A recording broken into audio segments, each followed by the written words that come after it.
ये दशा रही तो स्टेयरिंग घूमी कि ना घूमी। अरे आवा तो के घुमा दी तो स्टेयरिंग है। अरे देखो तनी दिन पर दिन लरुआइल जात बड़ो, सुखाइल जात बड़ो।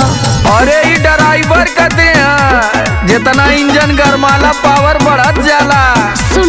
सुनावा नया नया गावा नागे नया होठा लाली होठा चाटो चाटो चाटा चाटा। नया नया गावा नागे नया होठा लाली होठा चाटो चाटो तो दुबर रइल हो ड्राइवर गाड़ी हाँ।